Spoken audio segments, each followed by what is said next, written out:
4 generations of doctors, a near-fatal car crash that rewired a man's personality, and a studio that resumed filming just 12 hours after their leading man put a bullet in his own head. That's the story hiding behind one of early 1970s television's most beloved Western stars, and most people have never heard a word of it. The same studio that mourned him paged his replacement off a commercial airplane, dressed him in the dead man's costume the very next morning, and kept the cameras rolling. And 50 years after it all happened, Quentin Tarantino sat down with footage of this forgotten actor, studied his rise and collapse, and used that tragic arc as the foundation for Leonardo DiCaprio's most celebrated performance. The story runs deeper than almost anyone realizes. This is Pete Duel, a man who fought Hollywood's machinery, fought the demons living inside his own mind, and lost both of those fights on the final night of 1971. Before the bullet, before the Christmas tree, before the telegram he blew clean off his own wall, there were 10 moments that built his legend and locked in his fate. The most tormented cowboy in television history got his start in the last place you'd ever expect to find a future outlaw. Number 1. Born into the wrong dynasty. Peter Elstrom Duel came into the world on the 24th of February 1940 in Rochester, New York. He was the firstborn son of Dr. Ellsworth Duel and Lillian Elstrom, a nurse of Swedish-American heritage. The family settled in Penfield, a quiet and orderly suburb just outside the city, in a home at 1790 Penfield Road that doubled as his father's medical office. Medicine wasn't just a career in the Duel household, it was the air they breathed. Pete's grandfather was a doctor. His great-grandfather was a doctor before that. 2 of his cousins would eventually follow the same path into medicine. The Duel family had spent well over a century healing people, and the unspoken expectation was clear. Young Peter was next in line. There was a stethoscope waiting for him, a waiting room already being built in his future. But Pete had something else burning inside him from the very beginning. By age 5, he could identify military aircraft purely from their silhouettes in the sky, not just passenger planes, military aircraft. He studied them the way other boys studied baseball cards. He wanted to fly. He wanted speed and altitude and danger, anything that pulled him away from exam rooms and prescription pads. At 17, he walked straight into an Air Force recruiting office and tried to sign his life away to the sky. The recruiter reviewed his medical chart, saw the 20/30 eyesight rating, and sent him home without a second thought. Just like that, the sky was closed. That particular door shut hard, and Pete Duel had to find a new direction. He enrolled at St. Lawrence University in the fall of 1957, following his father's own path as an alumnus, and settled into a pre-med track. It was the responsible choice. It was the expected choice. It was also completely wrong for him. Organic chemistry didn't light anything up behind those sharp blue eyes. The stage did. Pete found his way into the drama department, and something shifted. He wasn't dabbling. He wasn't hedging his bets. He threw himself into Tennessee Williams' The Rose Tattoo with such raw, unguarded intensity that the audience felt it in their seats. One of those audience members was Dr. Ellsworth Duel himself, a man who had spent decades building a family legacy in medicine and who had every reason to steer his son back toward that legacy. He watched his son perform, and then he gave Pete his blessing to leave school and chase acting instead. That moment, a father releasing his firstborn from a century of expectation, says everything about what Pete Duel must have looked like on that stage. Whatever he had, it was real enough to change a doctor's mind. That one performance set the whole Duel family on a different course. But acting, as Pete was about to discover, wasn't a clean escape from anything. It came with its own weight, its own pressures, and its own particular kind of cage. Number 2. The crash that rewired everything. Christmas break, 1957. Pete and a friend were cruising through upstate New York when a snowstorm rolled in fast, and turned a backcountry road into something far more dangerous than either of them expected. There was no time to react. Their car hit another vehicle head-on. The force of the impact threw Pete straight through the passenger side windshield. Glass tore across his face. His tongue was nearly severed clean through. He was bleeding from his skull when they finally got him to the hospital, and he'd spend roughly the next month there while doctors worked to piece him back together. But the injuries they could stitch and bandage weren't the ones that would haunt him. Deep inside his brain, the collision had caused bleeding. Scar tissue formed over time in regions that would eventually become seizure triggers. Pete Duel, at just 17 years old, left that hospital with epilepsy. Doctors put him on phenobarbital and Dilantin, two serious anticonvulsant medications. He tolerated both of them poorly, and for the rest of his life, he took them irregularly, sometimes not at all. Here's the detail that casts a long shadow over everything that followed. Dilantin, the drug prescribed specifically to keep his seizures under control, has since been connected by researchers to depression, mood instability, and suicidal ideation. Some who've studied the case believe the medication intended to protect Pete's brain may have quietly been working against his mind instead. He never once discussed the crash in public. He never brought it up as a reason or an excuse for anything. But the people closest to him saw the change clearly enough. The easy, laughing kid from Penfield, New York, became a young man who seemed to be carrying something he couldn't quite put down. You could see it just behind his smile, if you knew to look. Was it the epilepsy reshaping him? Was it the drugs dulling his edges in ways nobody fully understood yet? Or was there something older and darker already living in him, something the windshield simply cracked open and let out? That question never got a clean answer. Number 3. Starving for the stage. Around 1960, Pete loaded up everything he owned and headed to New York City. He didn't have money behind him. He didn't have industry contacts or a safety net of any kind. He took a room at the YMCA and paid for it by cleaning hallways and scrubbing bathrooms, whatever it took to keep a roof over his head while he went after the one thing he actually wanted. Every spare hour he had went straight into training at the American Theater Wing. For 2 full years he worked through Shakespeare, restoration comedy, fencing, dancing, and physical movement for the stage. It was demanding, disciplined work, the kind that separates people who say they want to act from people who genuinely mean it. His first paycheck as an actor came in 1962. It wasn't a big role, just a part in an off-Broadway production of Elektra at the Players Theatre down in Greenwich Village. To make ends meet, he also worked the same production as assistant stage manager, because what acting paid him wasn't enough to eat on. He was doing 2 jobs in one building just to survive, while pursuing the craft he'd uprooted his entire life for.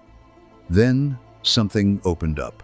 He landed a spot in the national touring company of the Broadway comedy Take Her, She's Mine, alongside Tom Ewell. It was a step up, real professional stage work traveling across the country, and it brought him something he hadn't counted on, a route west. When the tour pulled into Los Angeles in 1963, Pete made a quiet decision that would shape the next decade of his life. He didn't get back on the bus, he stayed. But he wasn't surrendering to Hollywood without conditions. He gave himself a private deadline, 5 years, and he kept it to himself like a bet he'd made with no one but his own ambition. 5 years to see what the film and television world could offer him. If it couldn't make the case for itself in that time, he'd walk back to New York, back to the stage, back to the work that felt honest and real and worth doing. What he didn't know yet was how hard Hollywood would make it to walk away once it finally decided it wanted him. He kept the deadline almost entirely to himself. No announcements, no confessions to friends or colleagues. But the clock was running, and Hollywood was operating on a completely different schedule, one that had nothing to do with his private 5-year plan. The question hanging over everything was simple. Could Pete learn to play the industry's game before his own time ran out? Number 4. the teen idol who hated being one. His television career kicked off on the 15th of September 1965 when ABC premiered Gidget and put two future stars in the same show at the same time. Sally Field took the title role. Pete played John Cooper, Gidget's stiff, psychology-obsessed brother-in-law, a character who existed mostly to deliver exposition and get in the way. It wasn't exactly the material Pete had dreamed of, but he appeared in roughly 22 of the show's 32 episodes, and his natural charisma had a way of cutting through even the thinnest writing. ABC pulled the plug on Gidget. After just one season, Pete barely had a moment to breathe before his next job arrived. He was cast as the lead in Love on a Rooftop, a romantic comedy centered on newlyweds squeezed into a tiny apartment opposite Judy Carn. He appeared in all 30 episodes, and this time, the response was warmer. The show earned solid reviews, and Quigley Publications named Pete the most promising male star of 1,966. Then ABC canceled that one too. Pete didn't take it quietly. He publicly blamed the network, claiming another producer had maneuvered him right out of his time slot. Whether the accusation was fair or not, it revealed something about the man. He wasn't going to smile through frustration. He had opinions, and he wasn't afraid to say them out loud. In July 1967, Universal Studios signed him to a 7-year exclusive contract, the kind of deal that was supposed to signal arrival. Guest spots started stacking up on The Virginian, Ironside, Marcus Welby, and a string of other programs. His film debut came with The Hell with Heroes in 1968. He followed that with the comedy Generation, alongside David Janssen in 1969, then traveled to Spain to film the Western canon for Cordoba in 1970. On paper, the resume looked healthy. A major studio, steady work, growing name recognition. But none of it felt right. Behind the professional momentum, Pete was quietly falling apart inside. The 5-year deadline he had set for himself back when he first arrived in Los Angeles was closing in fast. Broadway, the thing he had actually come to California to reach eventually, felt more remote than ever. The parts Universal kept handing him were exactly the lightweight, forgettable roles he had moved across the country to escape. He wasn't climbing towards something, he was running in place. Was Pete genuinely building a career? Or had he put all his energy into climbing a ladder leaning against the wrong wall entirely? Number 5. The outlaw who became a prisoner. In January 1971, ABC launched Alias Smith and Jones, a Western adventure series that wore its inspiration openly. The 1969 blockbuster Butch Cassidy and the Sundance Kid had proven there was a massive audience for charming, quick-witted outlaws, and the network wanted that same energy on the small screen every week. The premise had a clever hook built right into it. Two outlaws, Hannibal Hayes and Kid Curry, are quietly offered amnesty by the governor. The catch is punishing. They have to stay completely out of trouble for an entire, he said. Ours was an effortless chemistry, a natural progression. It was like one of those marriages that goes on, and neither party has to talk about it. That kind of connection was rare, and audiences felt it instantly. Alias Smith and Jones wasn't just a job. For a moment, it looked like it might be the thing that finally changed everything for Pete Duel. The show landed well. Teenage girls in particular took to Pete immediately, plastering his face across their bedroom walls and buying every fan magazine that ran his picture. The enthusiasm from young audiences was real and flattering, but the ratings told a different story behind the scenes. Alias Smith and Jones ran straight into a wall of competition it couldn't climb over. In its first 2 seasons, NBC's Flip Wilson show was the dominant force on that night.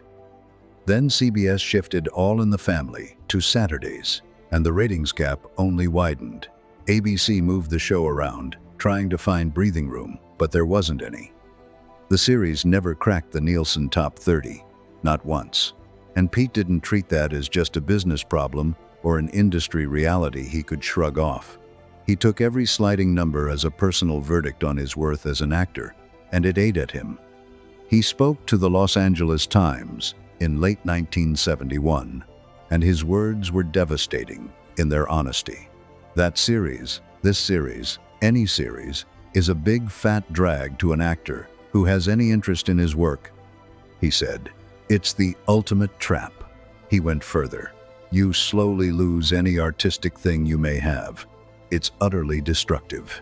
There was no diplomatic framing, no careful PR spin, just a man saying exactly what he felt. And he didn't stop there. His 5-year deadline to himself had already come and gone, and the bitterness of that fact colored everything. Contractually, I have to do this series or some other trash, he added.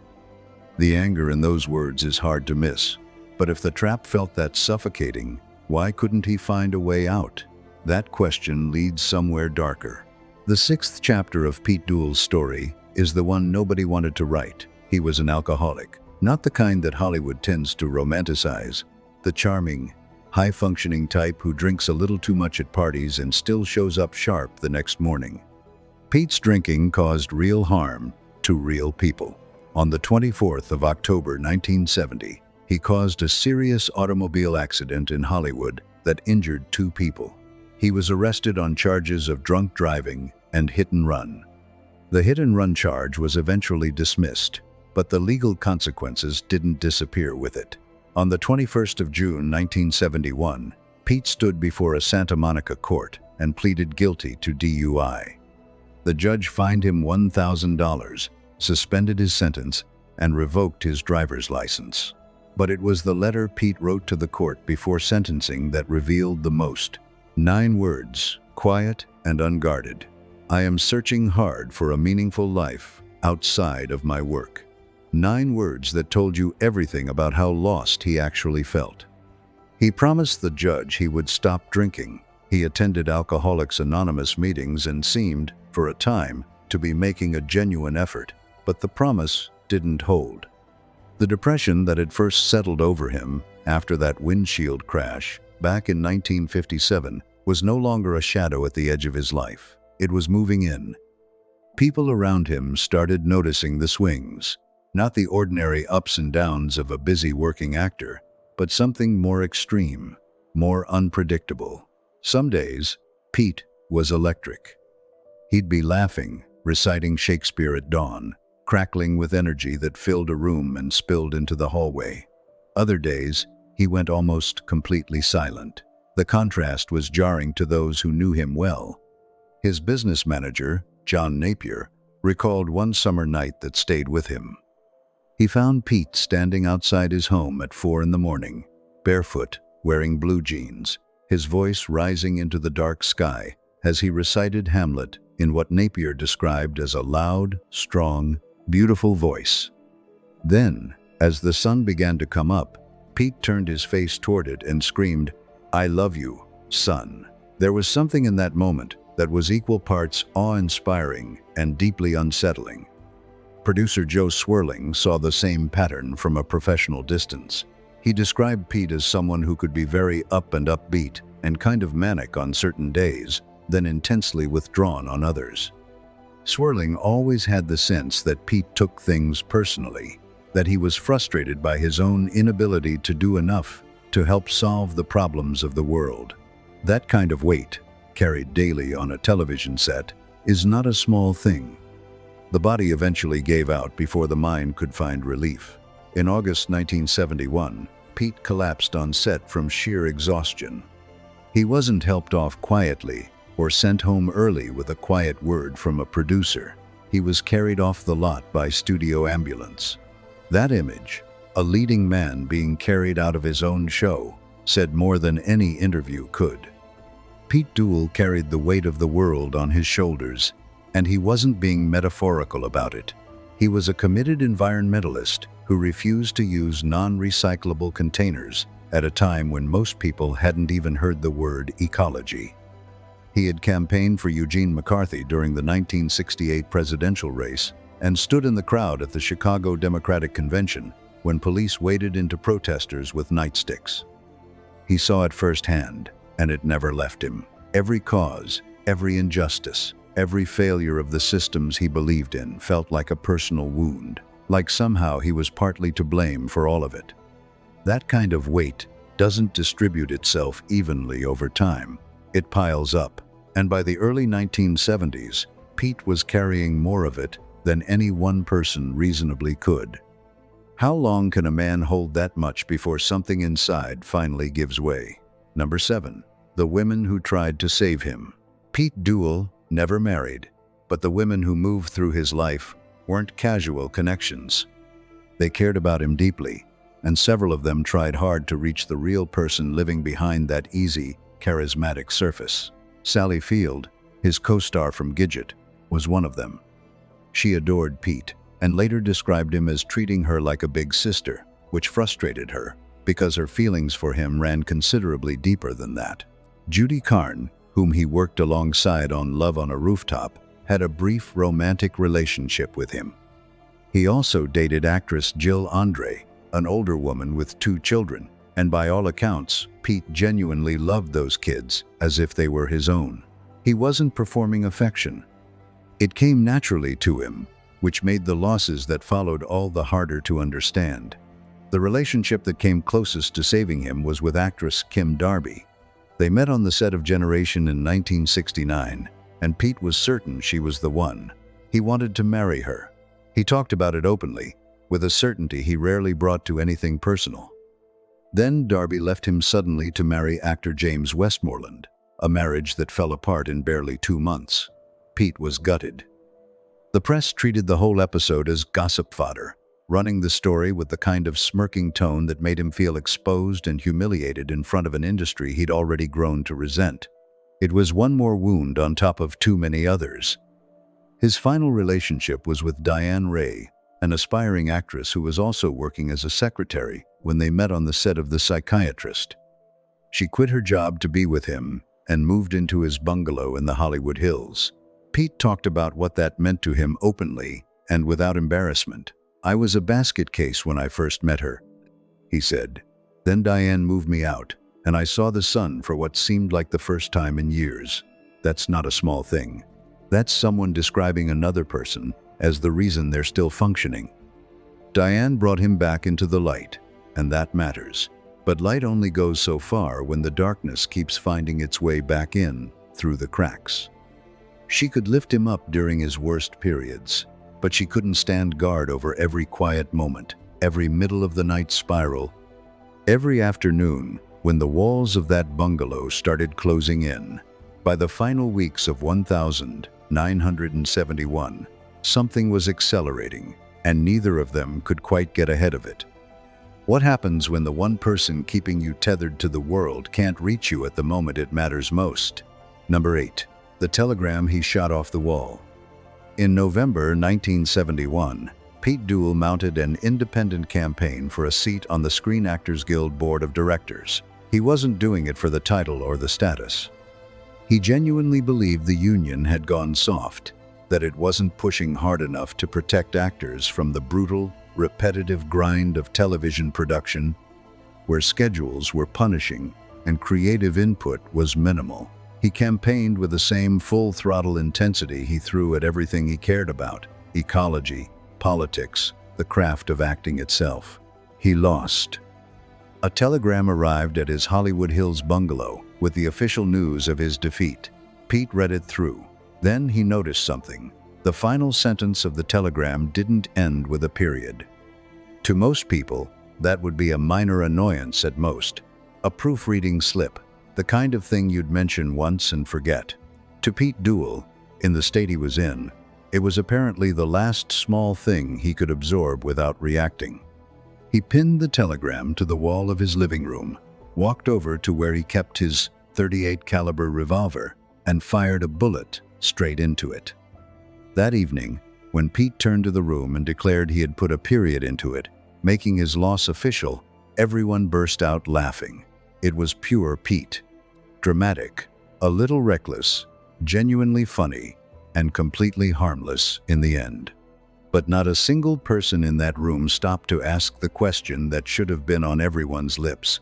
Why did Pete Duel keep a loaded .38 caliber revolver in his home? This was a man who cried over disappearing forests, a man who refused to drink from a disposable cup on principle, an ardent environmentalist who spoke about protecting the natural world with real, visible emotion. A gun was about the last object anyone would expect to find tucked away inside his bungalow. Nobody asked, because nobody wanted to sit with the answer. And so the revolver went quietly back to its resting place, and the bullet hole in the wall stayed in the wall, and life moved on. That bullet hole, as it turned out, would later become one of the most consequential pieces of evidence in the investigation into Pete's death. But in November of 1971, it was just a story, just a funny Pete Duel moment, just another night. How many warning signs have to stack up before someone finally says the words out loud? The ninth and final warning came on the last night of 1971. On Thursday, December 30th, Pete arrived on the Alias Smith and Jones, set in noticeably good spirits. Crew members who were there that day later recalled that he seemed upbeat, almost genuinely happy, which struck some of them as a relief after recent weeks. His driver's license was still suspended following the DUI conviction, so a studio driver transported him home that evening to his rented two-bedroom bungalow at 2552 Glen Green Terrace in the Hollywood Hills. Diane Ray was with him that night.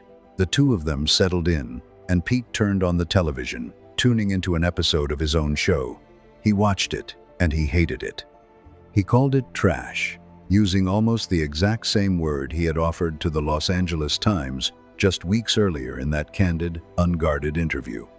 Then he switched over to a Los Angeles Lakers basketball game, and he started drinking. He drank heavily, steadily, through the night. An autopsy conducted afterward would reveal a blood alcohol level that was dangerously elevated. At some point, after Diane went to bed, Pete came into the bedroom. He was unclothed. He crossed to the dresser and retrieved a package. Diane, half asleep, thought it might have been a Christmas gift he had forgotten to give her. She didn't think much of it. Inside that package was the same .38 caliber revolver that had fired a bullet into his wall and punctuated a joke about losing his SAG card. Pete looked at the woman who had pulled him back from the edge more than once. He looked at her and said 5 words, "I'll see you later." Then he walked into the living room and closed the door behind him. Around 1:30 in the morning, on the 31st of December 1971, Diane heard what she would later describe as a sound like a firecracker. She found Pete slumped beneath the Christmas tree. There was blood at his right temple. The bullet had passed clean through his head and shattered the front window. She called his brother Jeffrey first, then she called the police. Pete Duel was 31 years old. His self-imposed 5-year deadline, the one he had set for himself to escape television and return to the stage, had actually passed 6 years earlier. He never made it back to Broadway. He never broke free from the trap he felt closing around him every single week on that lot. And the last thing he watched on this earth was a show he openly despised, sitting in a house full of Christmas lights, wearing whatever expression a man wears when he has already made up his mind. The cruelty of what came next would prove that Hollywood wasn't finished with Pete Duel, not even after the bullet. Number 10. 12 hours and a dead man's costume. Detective Sergeant Paul Estrada was the first investigator to formally examine the scene, and what he noted was chilling. The muzzle of the gun had been pressed to within less than an inch of Pete's head. That detail alone sent investigators down the road of suspected foul play. But the second shot, the one that had confused everyone, was eventually traced back to the telegram incident from weeks earlier, and that changed everything. Diane Ray submitted to a polygraph test and passed it. The official ruling came back as a probable suicide. Executive producer Joe Swirling, shaken and grieving, wanted to shut down production of Alias Smith and Jones entirely. That instinct was understandable. What came next was not. ABC's response was immediate, and it was ruthless. According to multiple accounts from people who were there, the network's message to Universal was delivered without any softening. "No way. You have a contract to deliver this show to us, and you will continue to deliver the show as best you can on schedule. or we will sue you." No pause, no grace period, no acknowledgement that a young man had just died, just the contract and the threat. The entire production company was reassembled and back on set by 1 o'clock that afternoon.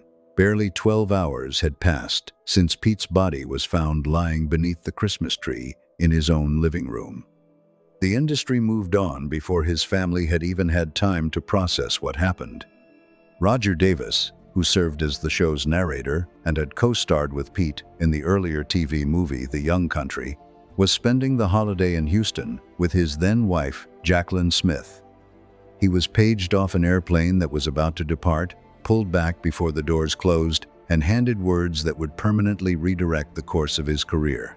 "Pete has shot himself. You have to come back and replace him." Davis flew back to Los Angeles without hesitation. The next morning, he was being fitted into Pete Duel's costumes. By Monday, he was standing in front of the cameras, shooting Pete's scenes. The machine didn't skip a beat. Ben Murphy was a different story. Studio publicist Alan Cohan described Murphy as comatose, with grief at the mortuary, too devastated to attend the funeral of his friend and co-star. Months later, Murphy sat down with the National Enquirer and said exactly what had been eating at him. Pete's body was hardly cold when they had an identical costume fitted out for Roger Davis. "The way the studio rubbed out any memory of Pete so fast really upset me. It's taught me the greatest lesson I'll ever learn about Hollywood." That lesson wasn't subtle. Pete Duel had given 33 episodes of himself to that show, and when he was gone, the studio's primary concern was continuity of production. Davis stepped in and played Hannibal Hayes for the final 17 episodes, but the audience never warmed to the change. Fans who had loved the chemistry between Pete and Murphy couldn't accept the substitution, and the ratings reflected exactly that. The show was canceled in January 1973, and by its final weeks, it had sunk to dead last in the Nielsen ratings, pulling a 9.6 rating and a 16 share. Think about everything that brought Pete to that moment. The kid from Penfield, New York, who once seriously considered becoming a doctor, the 5-year deadline he gave himself to make it in acting. The terrifying windshield crash that altered his body chemistry and possibly his brain. The medication that may have rewired him at a fundamental level before Hollywood ever had the chance to wear him down on its own. All of it leading to a Christmas tree and a gun and a city that moved on by lunchtime. 50 years after Pete Duel died, Quentin Tarantino was watching old footage and saw something in it that most people had long since stopped looking for. He saw a specific kind of sadness, a television actor watching himself on screen and genuinely hating what he saw. A man self-medicating a mood disorder that nobody around him had the language to understand, drowning quietly in self-doubt while everyone else celebrated his charm. Tarantino recognized that portrait, and he used it as the foundation for Leonardo DiCaprio's character, Rick Dalton, in Once Upon a Time in Hollywood. The man Hollywood forgot so quickly that his costumes were altered before he was buried. The actor whose absence barely slowed a production schedule became the ghost at the center of one of the most talked about films of the decade. Pete Duel's story didn't disappear. It just took 50 years and one filmmaker paying close enough attention to finally put it where it belonged. Sally Field never minced words when she talked about Pete. "I loved Pete," she said. "I loved him, loved him, loved him. He was a tremendously gifted actor. I never knew how troubled he was." That last part is the part that stays with you, the quiet admission that even the people closest to him didn't see the full picture. Ben Murphy was asked, decades after the fact, what he would say to Pete if he somehow got one more chance to sit across from him. He didn't hesitate long. He imagined a conversation that would stretch on without end, the kind you have with someone you never got enough time with. His first question would be simple and direct. "Petey, what were you thinking?" And if you knew Pete Duel at all, you could almost see exactly how he'd respond. That impish grin would spread across his face, the one that could light up a room and drive a director crazy in the same breath. He'd give a little shrug and say, "I goofed up," casual, unbothered, as if the weight of everything that happened was just a minor miscalculation. But then would come the words that cut the deepest, the ones that linger long after everything else fades. He'd add quietly, "And I'm not so sure I wouldn't do it again." That's the line that haunts people. Not the tragedy itself, but the suggestion that nothing might have changed it. It speaks to how far inside himself he truly was, in those final hours, somewhere none of the people who cared about him could reach. Pete Duel deserved more time. He deserved more seasons, more roles, more mornings, and the people who loved him deserved more answers than they ever got. What this story leaves behind isn't just grief. It's a reminder that talent alone doesn't protect anyone, and that the most charming face in the room can be hiding something the rest of us never think to look for. If this one landed somewhere unexpected, drop your thoughts in the comments below. Stories like Pete's don't get told nearly enough, and every name left in these comments keeps the conversation going a little longer. If you're not subscribed yet, now's the time, because there are more legends like him waiting to be remembered here. See you in the next one.